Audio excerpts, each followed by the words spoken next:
Hello, campers. Grab your marshmallows and gather around the true crime campfire. We're your camp counselors. I'm Katie. And I'm Whitney. And we're here to tell you a true story that is way stranger than fiction. We're roasting murderers and marshmallows around the true crime campfire.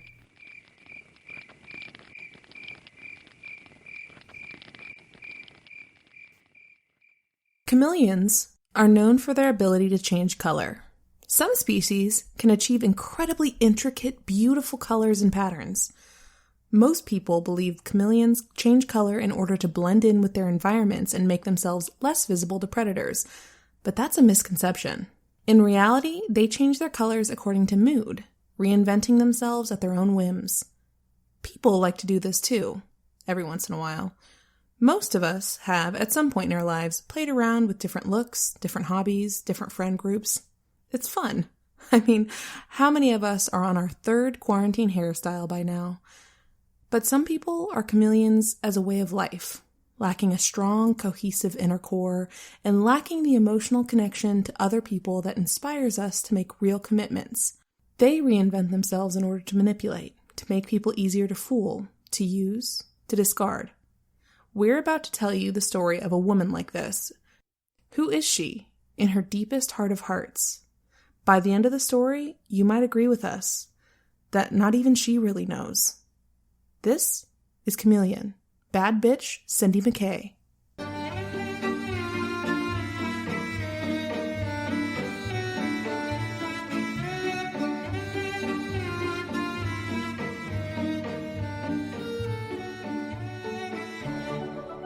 So, campers, we're in Ocean City, Maryland, a beachy tourist town about 150 miles outside of Baltimore.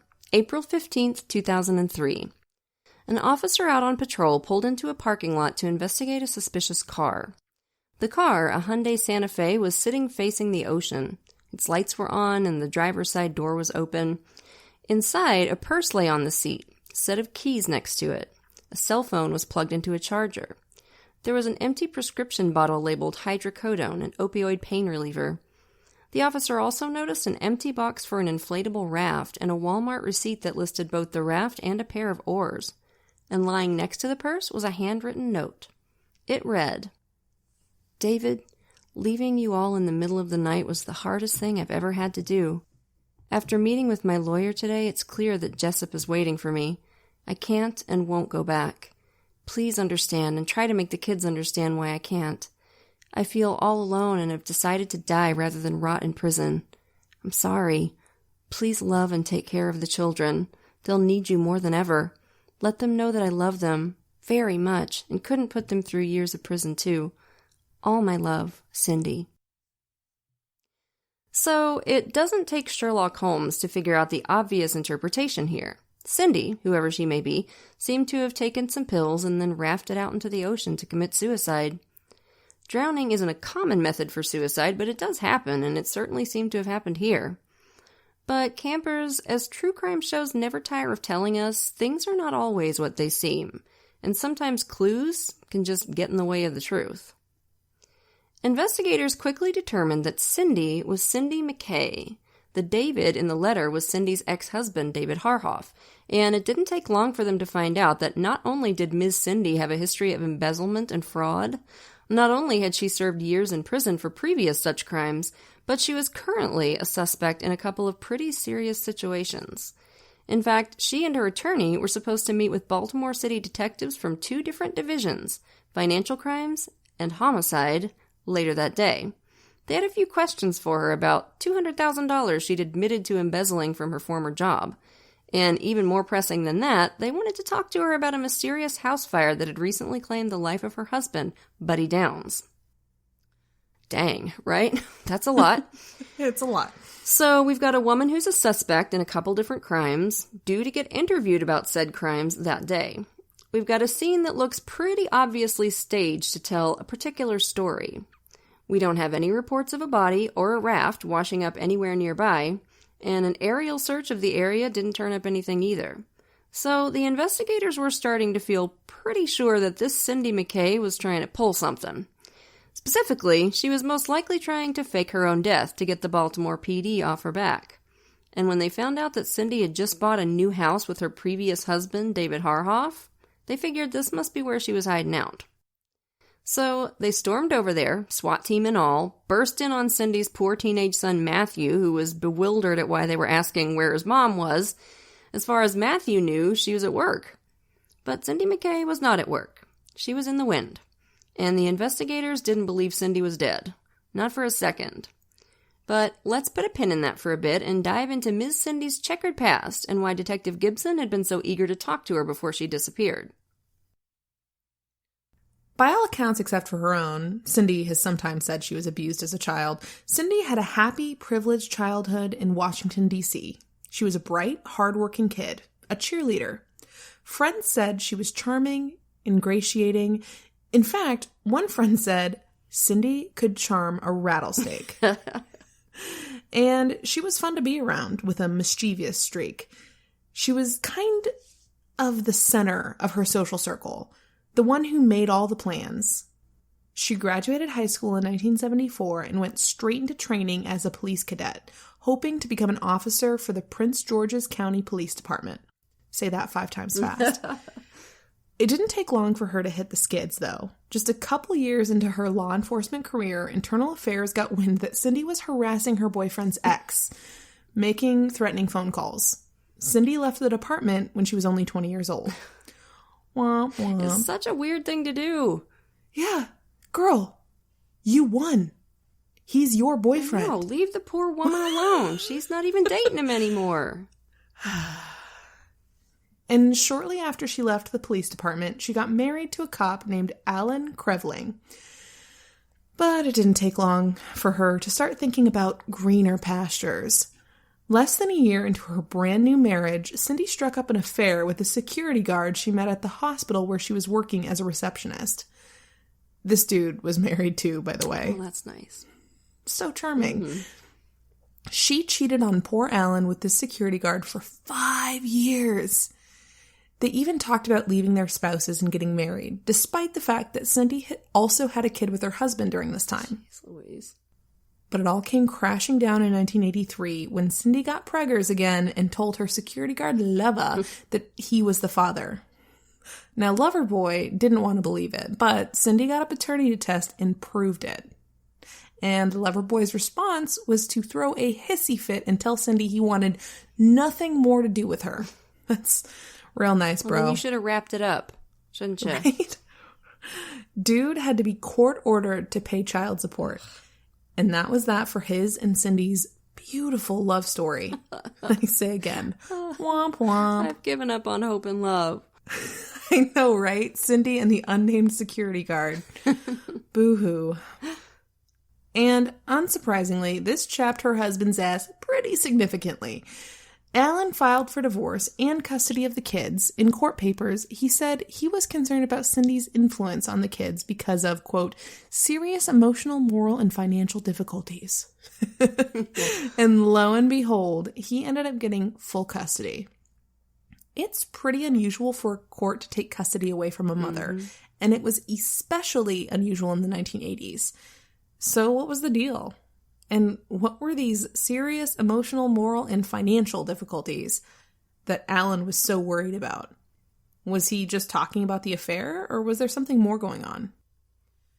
Well, it seems Alan knew some things about his wife and what she was capable of. Yeah. In February of 1985, Cindy stole $10,000 from a construction company where she was working as a secretary. She claimed she did it out of desperation to pay the legal bills for her custody battle with Alan. I can practically hear the tiny violins now, can't you, campers? Won't someone think of the children? Problem with that was, investigators found that Cindy had used a big old chunk of that money to spruce up her house. She's got a hot tub. Ooh, fancy. Okay, for us millennials out there, a hot tub in the 80s is basically what getting, like, heated floors is now. Mm-hmm. And I'm saying this because, to me, a hot tub just sounds like germy human soup. But, like, back in the day, it was something to dream about. They have chlorine. My grandma had one. It was pretty rad. I don't know why it strikes me as grosser than a pool. It probably because is. Like a pool, I'm like, oh, it's like refreshing. It's cleansing. And something about it being like, hot. ugh. Yeah, I could see that. I hate it. So that kind of screwed up her whole "I was desperate to keep my kids" narrative. Nevertheless, it was her first offense and all, so all Cindy got was 3 years of probation. But only 2 months later, Miss Cindy was in it up to her eyebrows yet again. She'd been working at a company called Midlantic Window in Annapolis for a few months when customers started calling up to complain. They were getting bills for windows they'd already paid for. So the owners, a couple called the Wests, decided to start an audit to try to figure out what was going on. You're soon going to come to understand that Cindy McKay's least favorite word in the English language is audit. Just strikes fear in her soul. So this audit had barely begun when a huge fire broke out at Midlantic Window. Broke out, oddly enough, in the records office. And the fire was a rager with little explosions that broke out the windows and flames leaping up through the roof.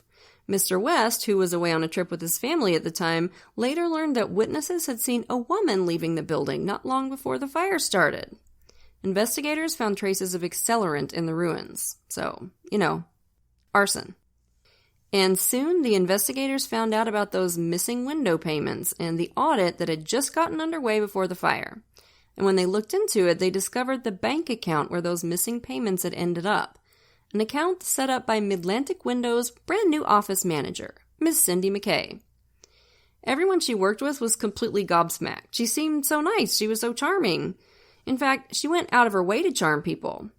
The more perceptive of her coworkers at various of her jobs throughout the years would notice that the charm sometimes seemed a little calculating, that Cindy seemed to be trying awfully hard to ingratiate herself, but to most people she was just a super nice person.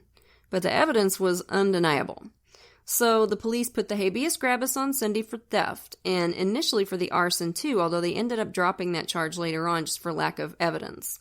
Cindy was convicted of theft and sentenced to 6 months in prison.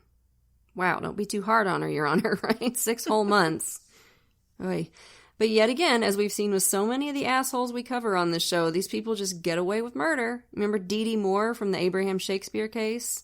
They get away with murder. And I guarantee you, if I did one thing wrong, I'd get caught immediately and go to jail for like 15 years. I just know it in my bones. Like, I would never be able to get away with this shit. I hate this bitch. And it's about to, I sound resentful. I mean, not that I want to do crimes. It's just, I just know that I would get caught immediately. And it's about to get so much worse, y'all. Just buckle the hell up. So, anywho, Cindy got her 6 months in prison, and by the time she reported for her sentence, she'd gotten preggers again. Again by a police officer who, yet again, did not want to be involved with either her or the baby. Jesus, dude, pick better men. Do you think it was the uniform that did it for her? Like, so far we're at cop, security guard, That's cop. right, yep. Yeah, it might have been. So, she was pregnant in prison, which must have been super fun. And somehow, while she was locked up at the Anne Arundel County Detention Center, and I'm not 100% clear on how this happened, like whether this was like somehow a co-ed detention center or something, but Cindy got involved with a guy named David Harhoff. David was a drug addict in jail for burglary. Okay. Maybe it wasn't the uniform after all. Maybe she just likes guys that wear the same color on the top as the bottom. Like monochrome palettes. That's true. That would be true of security guard, cop, and prison inmate. Yeah, I mean... They don't get to mix and match their colors. You might be onto something here. I'm telling you. So, they both got out of jail in 1987 and promptly got married. They had 2 kids in quick succession, so this is 6 kids for Cindy so far, if you're counting. And she was only like 31 years old. It's just, that's like my idea of personal hell. But anyway, plus David had 2 kids of his own. So that is just a lot of kids. That's so many kids. So many kids. So Cindy's ex, the police officer Alan Krevling, told the family court that he was suspicious about Cindy and David's lifestyle. They were always taking fancy trips to Disney World. They had the kids in expensive gymnastics and figure skating classes. He said there was no way in hell they could afford all that without doing something illegal. And he was right. Over the next few years, Cindy worked at various places, a cable company, a gift shop, and it goes on and on and on. And at every job, she was accused of either stealing product or embezzling money. She was fired every single time. One of the more serious thefts was from the cable company. She stole the employees' holiday bonuses. Bitch, are you serious? That is I know. not cool. Oh my God. Evil.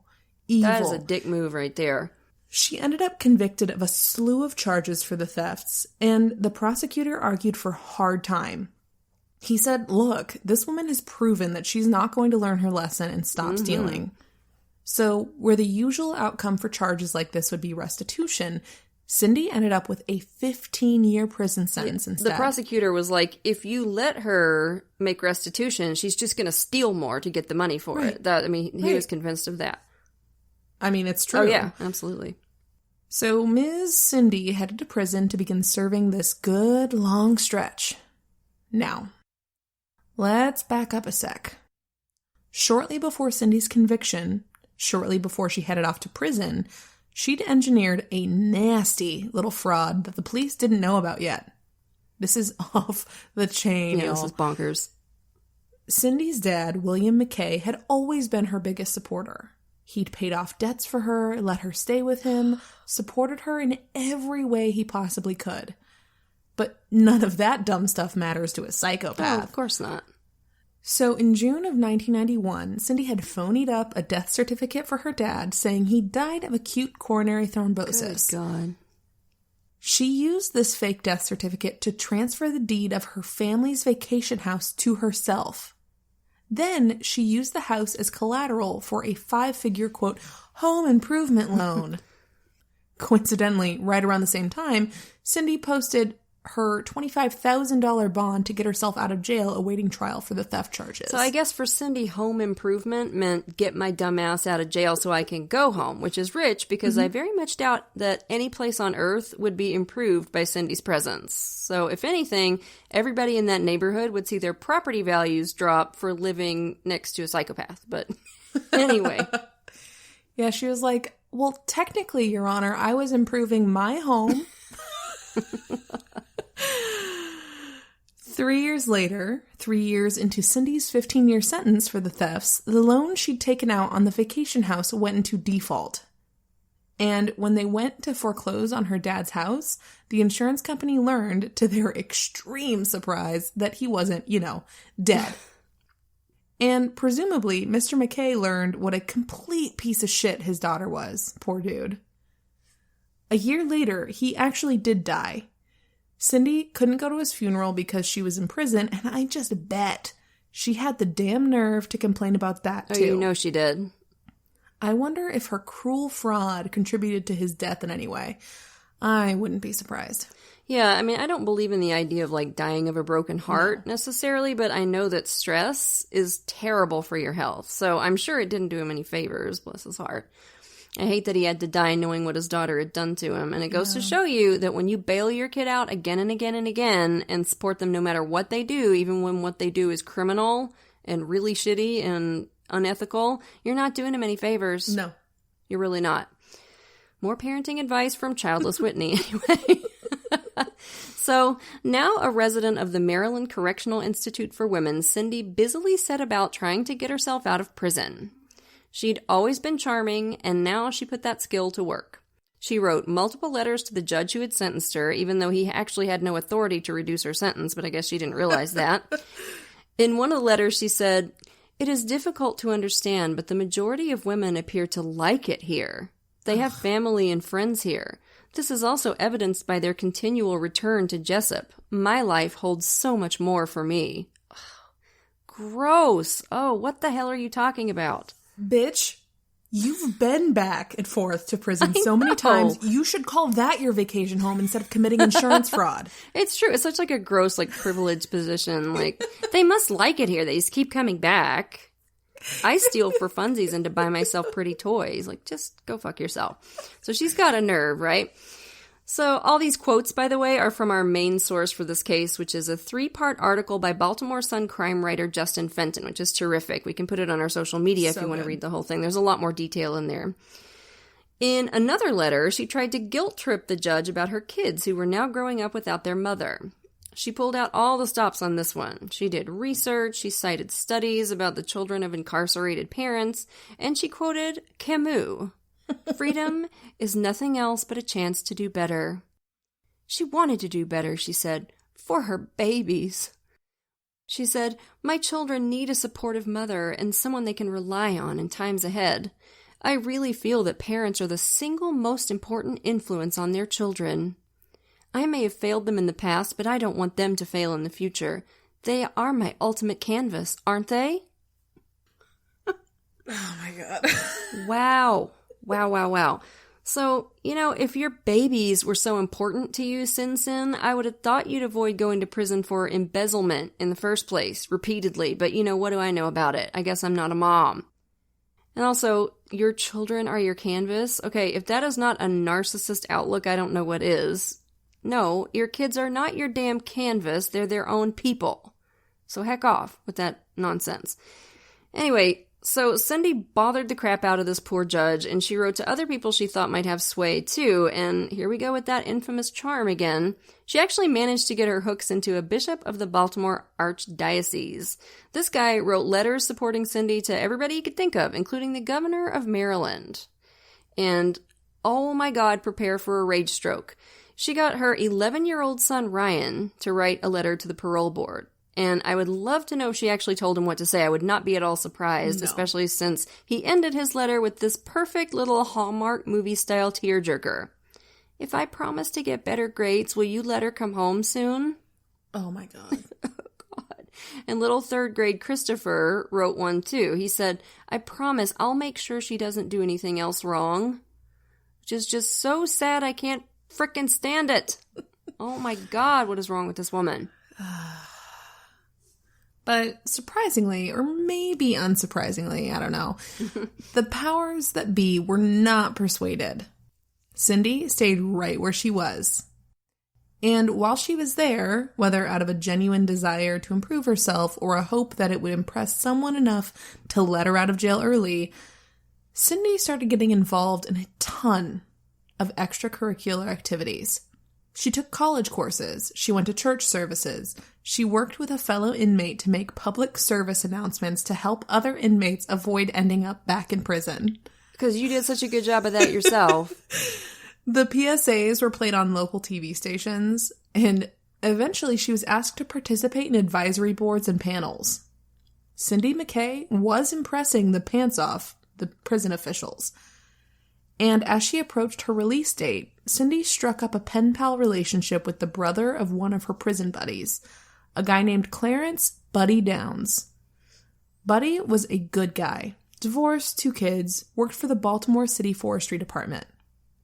Whether he made a habit of writing to prisoners, I don't know. Maybe he only wrote to Cindy because his sister was one of her friends behind bars. I know he hadn't dated much since his divorce.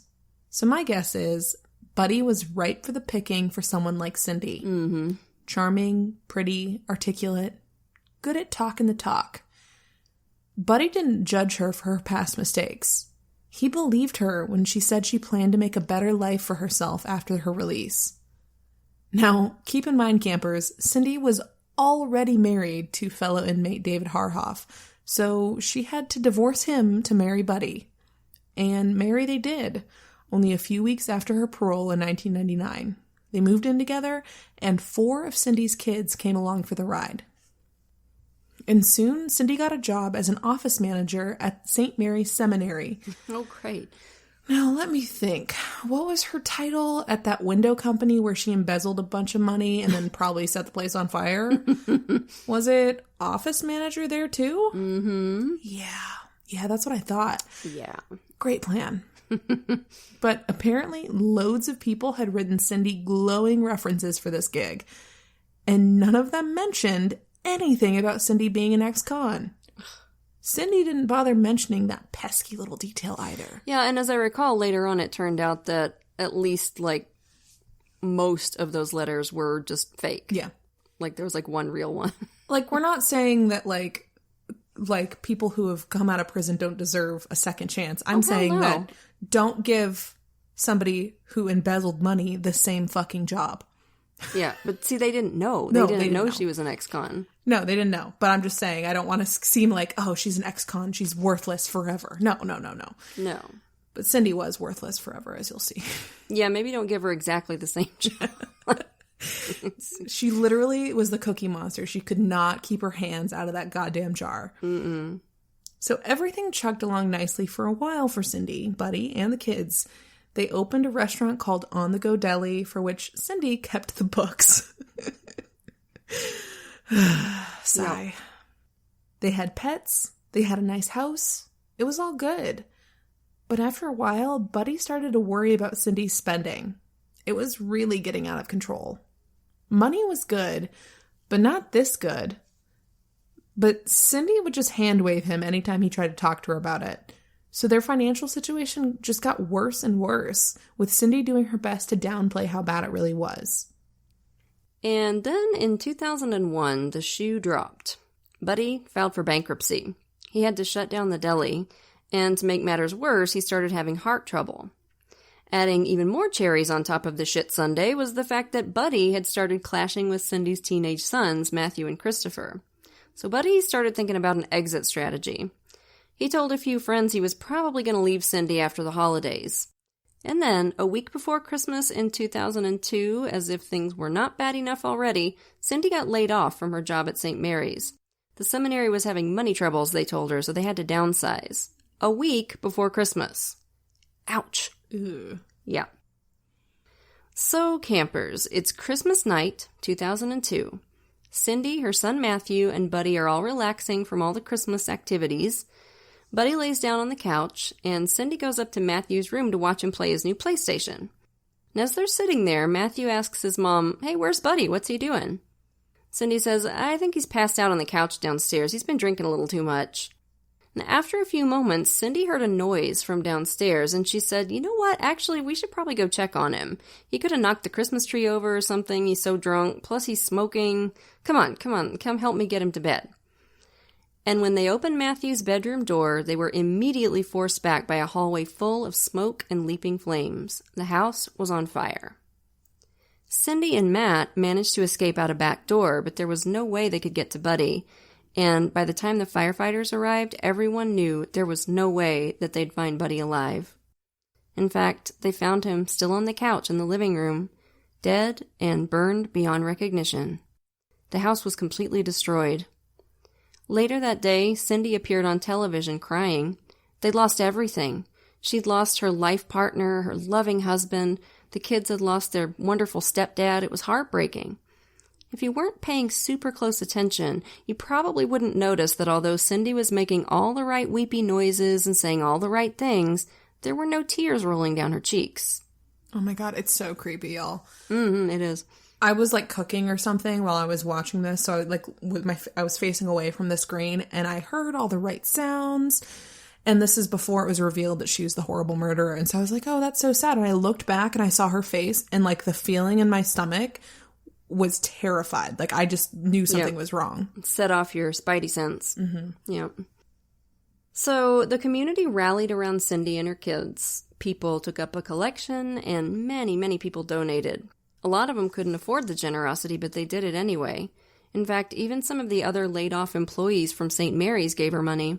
It was a beautiful outpouring of kindness for this family who had lost it all. The fire was ruled accidental. The fire investigators believed Buddy had fallen asleep with a lit cigarette. Buddy's family didn't buy it for a hot second. They wanted the fire investigated more thoroughly. Meanwhile, back at St. Mary's, somebody noticed an accounting discrepancy. The amount of money donated to the church and the amount of money going into the church bank account didn't match. So they started an investigation, and soon they discovered that almost $200,000 had been siphoned into a private, unauthorized bank account. As renowned detective Scoobert Dew says, "Ruh-roh. Somebody's been embezzling." Scoobert Dew.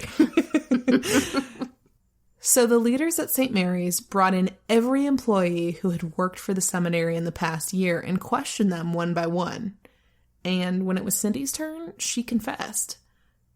She was the one who took the money. Cindy was contrite. She even pulled out a bank book and showed them exactly what she had taken and when. She said, "I'm so sorry. I was desperate. I had no choice." And then she unfolded quite a tale. She said her husband Buddy had been a gambler, and he'd gotten on the wrong side of some loan sharks. One of these men had come to the house before Christmas and put a loaded gun in Matthew's mouth. He said if Buddy didn't pay up, he'd come back and kill the kid. She said, I would never have taken the money otherwise, but I always planned on paying it back. That's why I kept such careful track. Please forgive me. She was so convincing with this little performance that the leaders of the seminary agreed to let her pay back the missing money, with police supervision. So they called the cops to ensure that she would actually pay them back, which turned out to be a good move. And when Detective Richard Gibson of the Baltimore PD's Economic Crime Division stepped in, the seminary leadership actually took this man aside and asked him to be gentle with Cindy. They said, look, her husband just died in a house fire. She's been through a lot. Just bless these kind people's hearts. They were trying to be true Christians and support their friend who they believed had fallen from grace under terrible pressure. Remember, they still didn't know about Cindy's criminal past. But Detective Gibson had a detective's suspicious mind. He heard embezzled, and then he heard house fire and dead husband, and his antennae started vibrating like an unbalanced washing machine. So Gibson started digging into Cindy McKay's life. First, he pulled up her name on an insurance database to see if she was the beneficiary of any life insurance claims. It turns out she was the sole beneficiary on Buddy Downs' $300,000 life insurance policy. His kids didn't get 1 red cent. Jeez. He also started hearing about how Cindy talked about Buddy around town. According to Cindy, Buddy was a monster. Alcoholic, abusive, temperamental, a gambling addict. But when he spoke to, everyone else in Buddy's life, it was clear that she was the only person saying this stuff. Buddy was only a social drinker, not an alcoholic. Nobody knew him to have a temper. He never gambled. He didn't hang around with, quote, unsavory people. He was easygoing, like a friendly dude. Mm-hmm. When asked about that terrifying story about the loan shark putting a gun in his mouth and threatening him, Cindy's son Matthew was like, no, I've never had anybody put a gun in my mouth in my life. And this is particularly hilarious to me because narcissists do this shit all the time. Oh, yeah. They tell a story that is very easily corroborated by talking to their family member or friend or just anybody else. And they don't think for a second that the other person will contradict them. Oh, yeah. We saw that so much in season 1 with Bill Bradfield. I mean, they do it all the time. Well, and it's just more proof that narcissists don't see other people as, people. No, with, absolutely. Agency and feelings and motivations that are separate from the narcissist. And that they can only see things from their own point of view. And that sometimes I think they believe their own bullshit. Mm-hmm. They genuinely do. They think it's true because, they said it. Must be, right? They spoke it into existence. Yeah. Then Gibson talked to BJ Downs, one of Buddy's grown sons. Apparently, in March of that year, BJ had called the police to report that somebody had used his name to get an American Express card. A card which listed Cindy McKay as an authorized user. American Express had called BJ out of the blue one day to demand payment of an $8,100 bill. Jeez and crackers. Yeah. This is how the poor dude found out that his stepmother, allegedly we should say, had stolen his identity. What had that $8,100 gone for? Among other things, a deposit on a Chevy S10 Blazer. So BJ filled Gibson in about all of that. He also told him in no uncertain terms that he believed Cindy was involved up to her eyelashes in his stepdad's death. So Gibson was starting to think Cindy McKay had no intention of paying back the seminary for the money she stole. And when he looked into Cindy's past, he found out about the death certificate she'd forged for her dad, the scam with the vacation house, and Cindy's stint in prison for embezzlement. Most interesting of all, he found out about the previous suspicious fire at the window company where Cindy used to work. Now, as you can imagine, this, piqued his interest just a little bit. So he asked Cindy to come in for an interview. He didn't have jurisdiction himself to interview her about the house fire that killed Buddy, but he partnered up with the Baltimore County Homicide Division to make sure that they did. He called Cindy's lawyer to tell them that they wanted to interview her the next day in connection with the fire and the embezzlement. And the lawyer said, sure, she'll be there, we'll see you tomorrow. But when tomorrow came, Cindy was nowhere to be found, and all that was left was her SUV, an empty box for an inflatable raft, and a quote-unquote suicide note. You remember all that, of course, from the beginning of the episode. So now we're back to the present. They've just stormed Cindy and David's house and confronted poor Matthew, who just thought his mom was at work. He said he had no idea why his mom would try to fake her own death. And when they told Matthew about the charges she was facing, he was surprised. He hadn't known anything about it. But it made sense that his mom wouldn't want to go back to prison. It wasn't too hard for Matthew to believe she might have run off. 2 weeks later, at a church in Delaware, some volunteers were setting up a yard sale when a pretty, dark-haired woman showed up asking for some help. She introduced herself as Annie Pilar. That's a romance novel name if I ever heard one. The Trials of Annie Pilar by Ripley D. Bodice. It does, really. So, Miss Pilar said she used to be a nun, but she'd had the terrible bad luck of falling in love with a priest. That had to have gotten the church lady's attention, right? So very thorn birds and romantic. But, of course, forbidden love and all, and it didn't work out. And now she said she needed a place to stay and a job. Cindy seems to have had a knack for finding truly kind and generous people. People who were just ripe for the picking for someone like her. And these church ladies were no exception. They welcomed her, sat her down, they listened to her sob story. I bet somebody brought her some tea and a cookie or something. And then they told her they just might be able to help her out with a place to stay and a job. They told her that one of the older members of the church, a woman named Shirley Bloom, was in the early stages of dementia. She was just now getting to the point where she needed some live-in help. Shirley Bloom was a darling. Everybody in the church adored her. She was sweet and loving and generous, a great mom to her grown daughter, and probably most important to Cindy, aka Annie Pilar, she was trusting. Shirley's husband died in 1985, and she'd been living alone since then. Her daughter Susan was worried that she was going to fall or get lost or something. So Shirley was delighted to have Annie start working as her home health care worker. She let her live there rent-free. She liked her right away. And when Shirley told her daughter about Annie, Susan was thrilled too. It seemed like a perfect arrangement.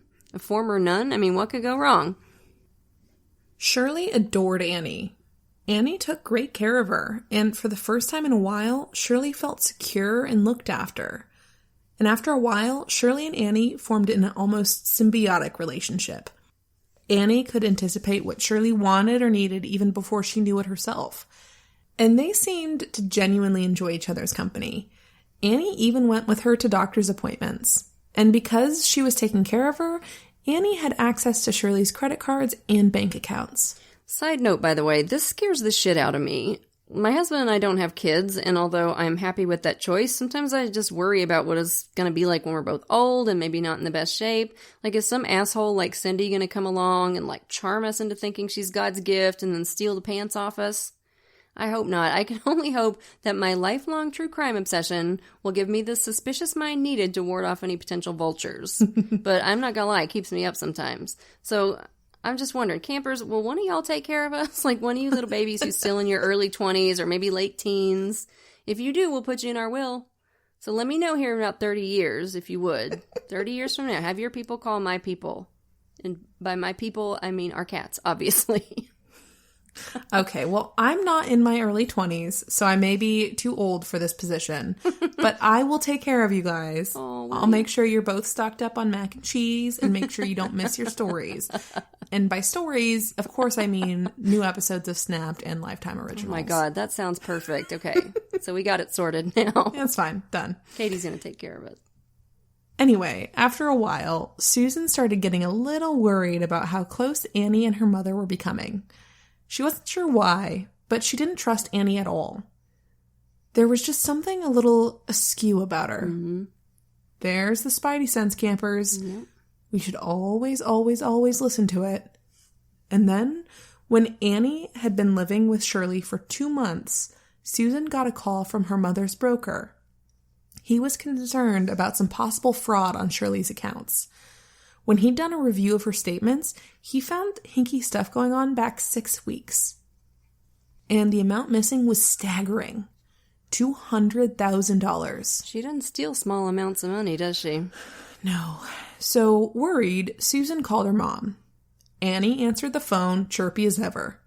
Susan asked to speak to her mother and launched into an explanation about the conversation she'd just had with Shirley's financial advisor.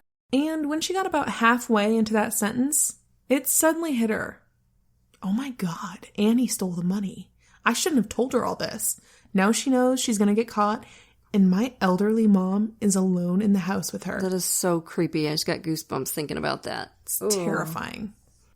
Susan got her mom off the phone as fast as possible and frantically called one of Shirley's friends to go over to the house and get her out of there.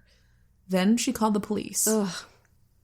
When they got there, the house was empty. Luckily, Shirley had gotten out of the house safe and sound.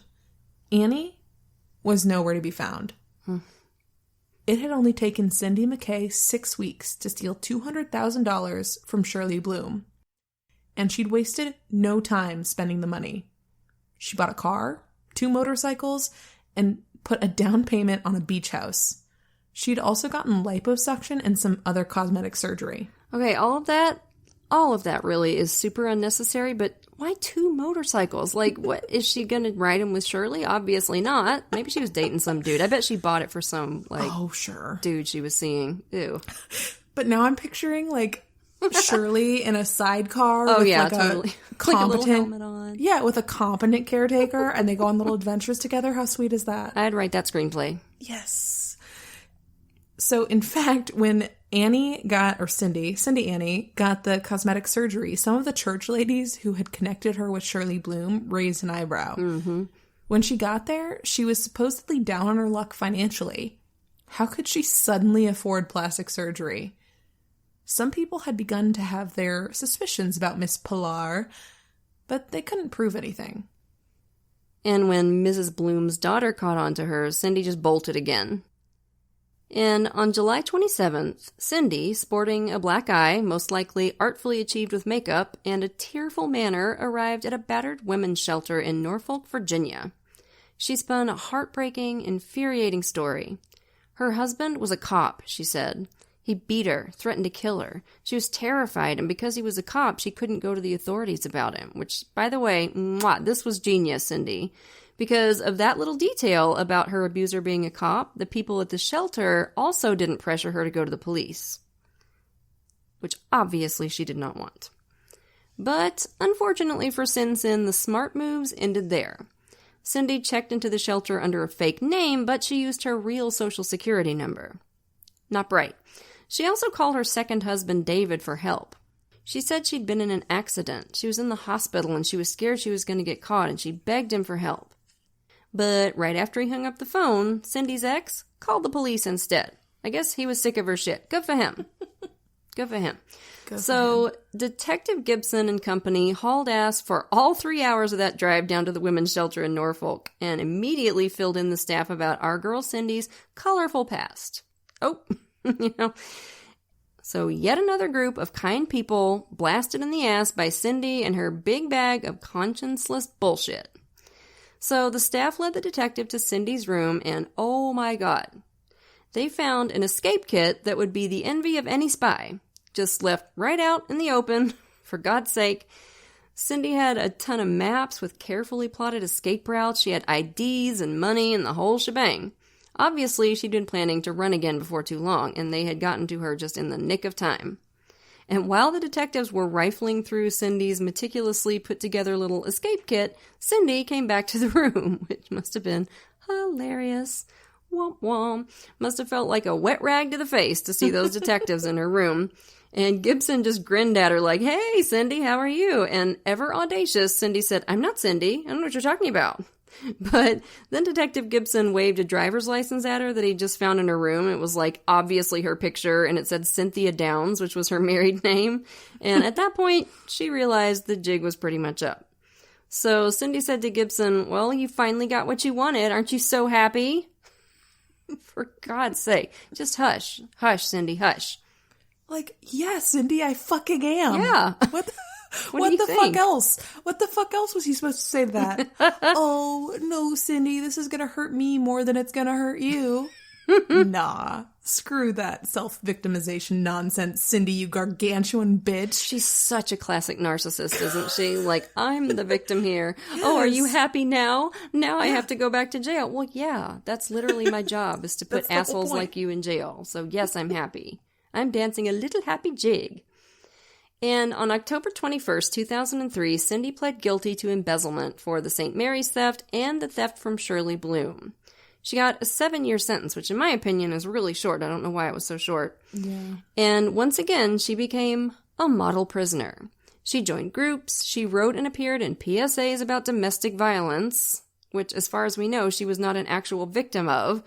She claimed she wanted to be an advocate for battered women. Once again, Cindy was on her best behavior. And the parole board bought it. So, far from serving her entire 7-year sentence, in 2005, which was less than 2 years after she went in, Cindy was released on parole. Oh my God. And she went back to Baltimore, which was her home turf. Fast forward to 3 a.m., February 22nd, 2006. A police officer responded to a report of a suspicious fire on the side of the road. And why was it suspicious? Well, because what appeared to be on fire was a human body. At first, the officer thought it was a mannequin, but as he got closer, he realized that it was actually a corpse. So apparently even trained investigators do this, it's probably just a mannequin thing, which I think is fascinating. You'd think Really that anybody, that a detective would at least be like, yeah, that's probably a body, but no, they do it too. I mean, teens these days, right? Yeah. Mannequins setting on fire on the side of the road. Like you do. Detective Richard Albin came out to the scene to find the body badly burned, wrapped in a blue blanket. Both he and the medical examiner could see that the victim was male. He had tattoos on his arm, gold chains around his neck, and a hairpiece. And they knew he hadn't set himself on fire. This looked like a homicide. The next day, the investigators got a tip from someone who said he'd just found a trash bag in his driveway that wasn't his. Like it was trash day and somebody just left it there. When he heard about the dead body and the fire, which happened not far from his house, he got suspicious about the mysterious trash bag and called it in. Smart, right? Definitely. Shout out to this guy who absolutely watches Investigation Discovery. He totally does.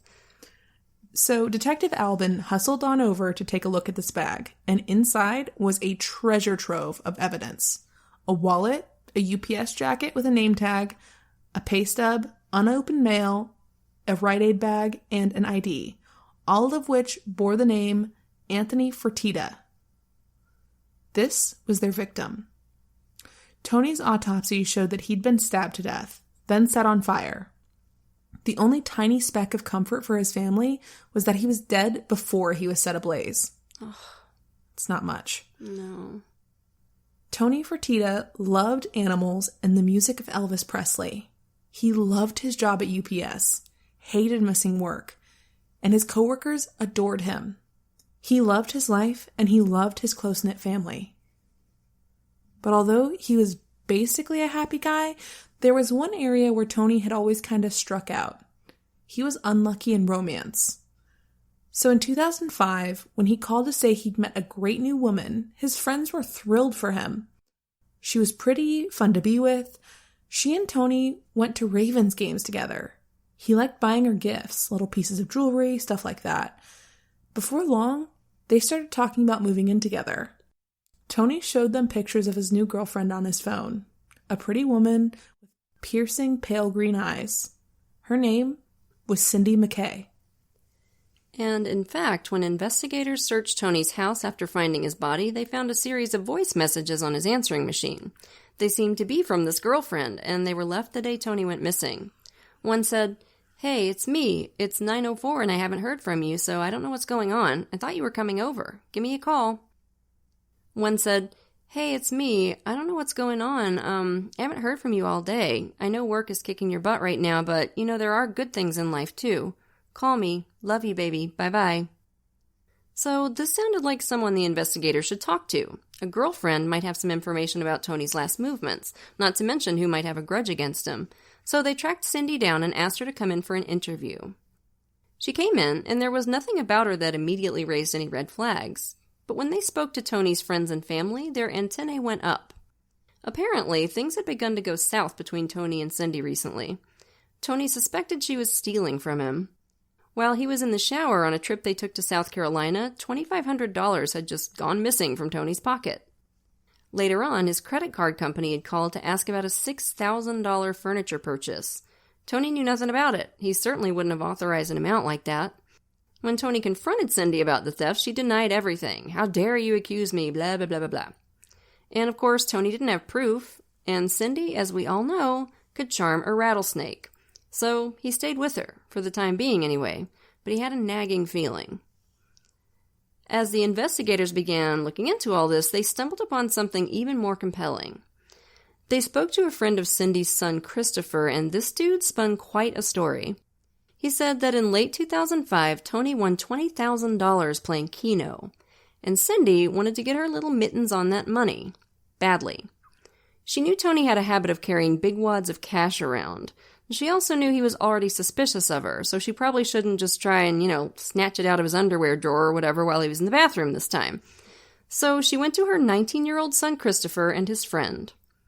Her plan, according to the friend, was a straight-up armed robbery.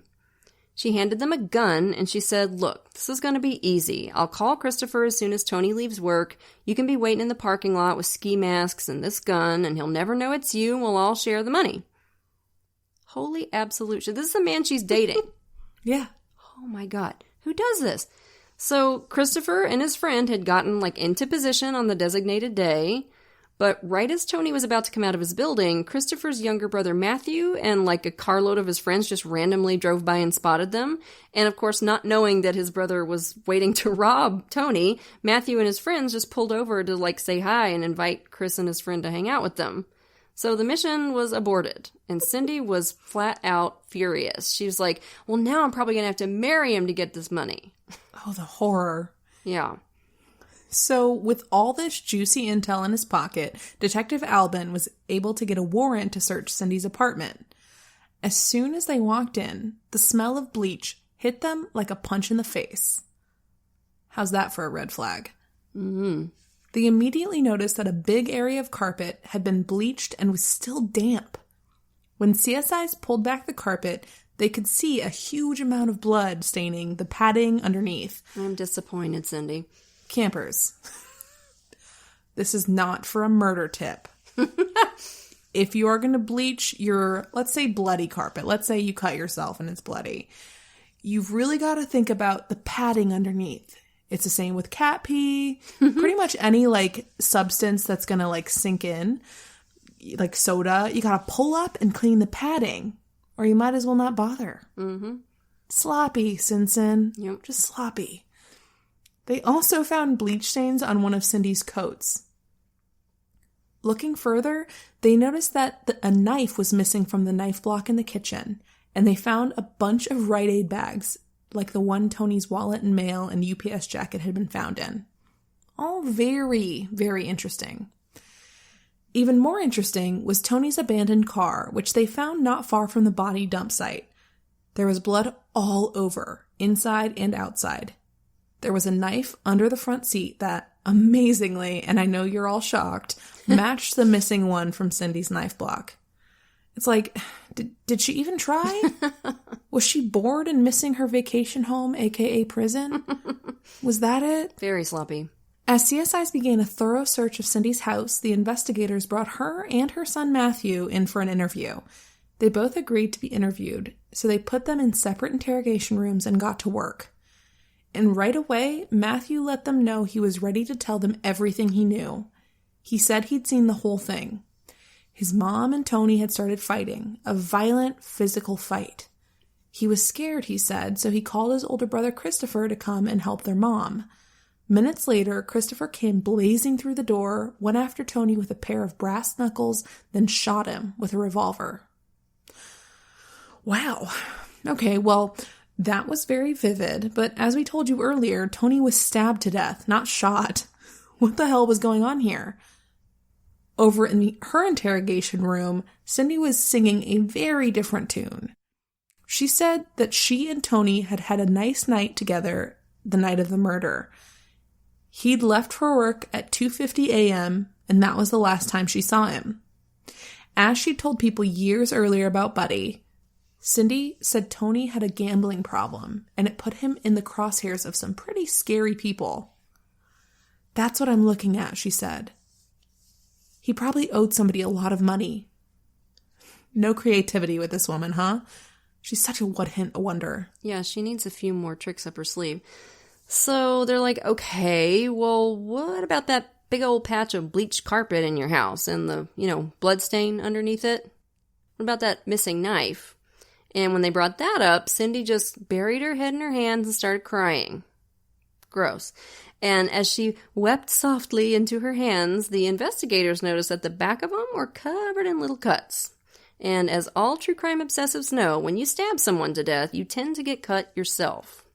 So all this was very interesting and damning, but the DA wasn't quite ready to pull the trigger on an arrest just yet. The investigators needed to regroup and see what all they had, so they told Cindy and Matthew they could go. And in the lobby, as they were leaving, an officer overheard Cindy quizzing Matthew about what he'd told them. And she didn't seem happy with whatever he said. She said, all you had to do, Matthew, was tell him you wanted to leave. Which, okay, you didn't lawyer up and leave, bitch. So if you're not going to take your own advice, why don't you just take a seat? Leave Matthew alone, dumbass.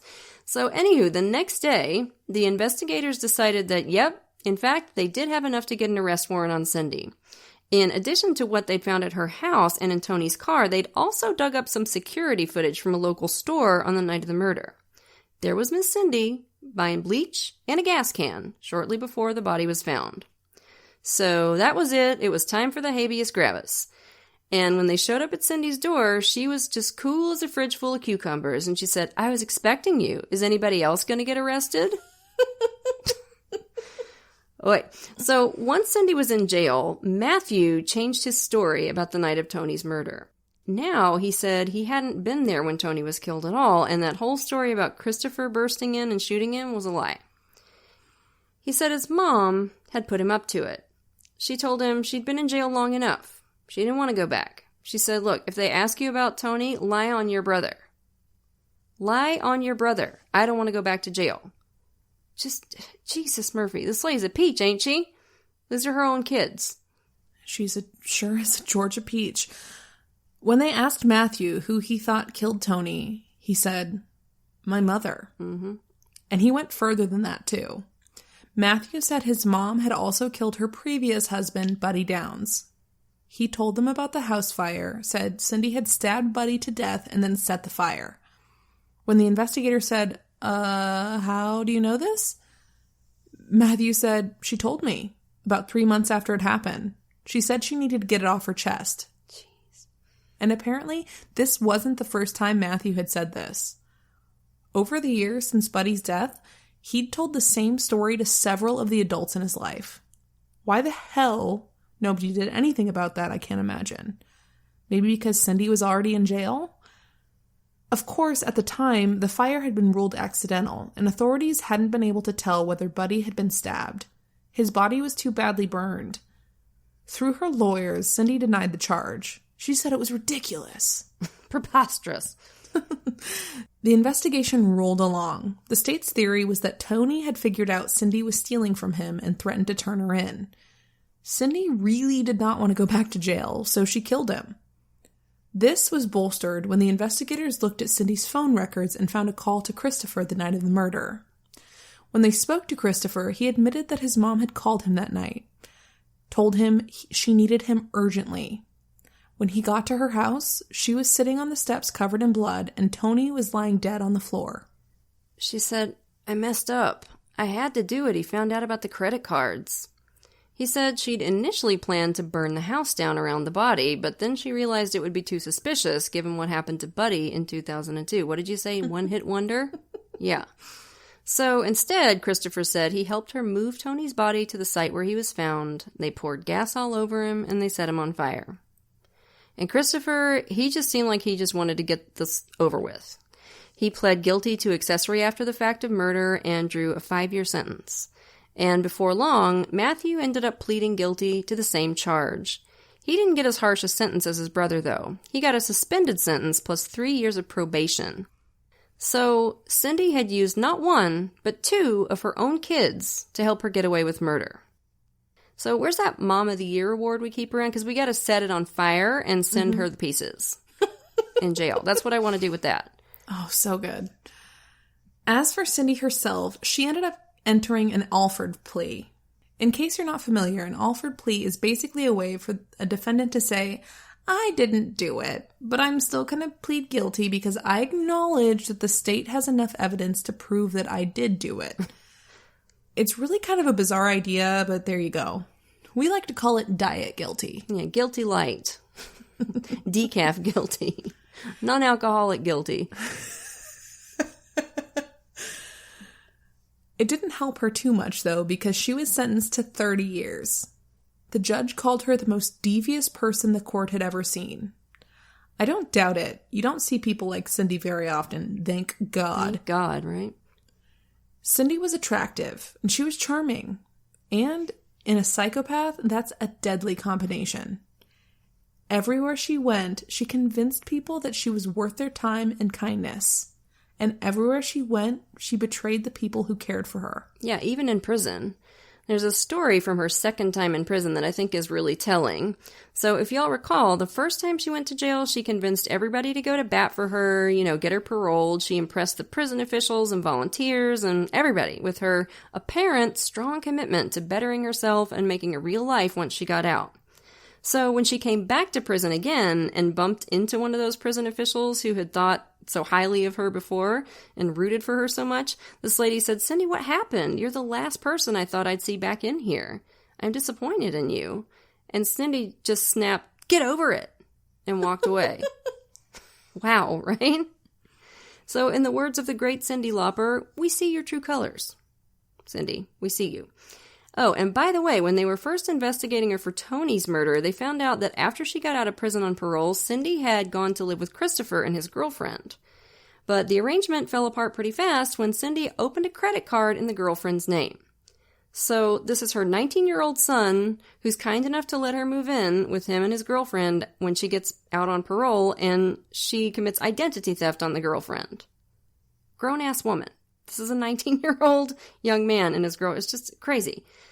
So clearly, this woman does not give two shits about anybody, including her own kids. It's all about money. And Matthew has actually said on true crime shows about this that she's addicted to money. Like, that's all that matters to her. Even her own kids are nothing to her compared to money.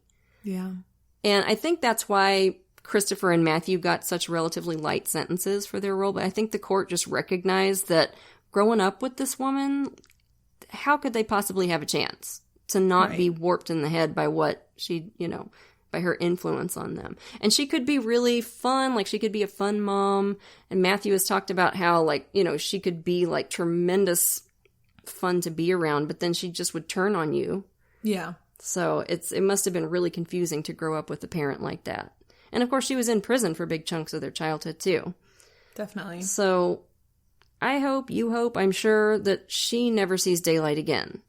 And if you're listening to this and you ever come across a PSA featuring this bitch, smiling for the camera and talking about how rehabilitated she is, especially if you're on a parole board in Maryland, make sure you don't fall for it, because she is a viper and she will never be anything else. I feel completely confident in saying that. This woman is a viper. Close the book on her. Yep. So that was a wild one, right, campers? We'll have another one for you next week. But for now, lock your doors, light your lights, and stay safe until we get together again around the True Crime Campfire. And we want to send a grateful shout out to some of our newest patrons. Thank you so much to Jessica, Alex, Lana Kane, Ashton, and Stacy. We appreciate you all to the moon and back. And if you haven't yet become a patron, you're missing out. Patrons of TCC get every episode ad-free at least a day early, sometimes more, plus a free sticker, and for patrons in the $5 and up category, while supplies last, a rad enamel pin. And we're always looking for new cool stuff to do for you, so if you can, come join us. You can follow us on Twitter at TC Campfire, Instagram at True Crime Campfire, and be sure to like our Facebook page. If you want to support the show and get access to extras, please consider becoming a patron at patreon.com/truecrimecampfire.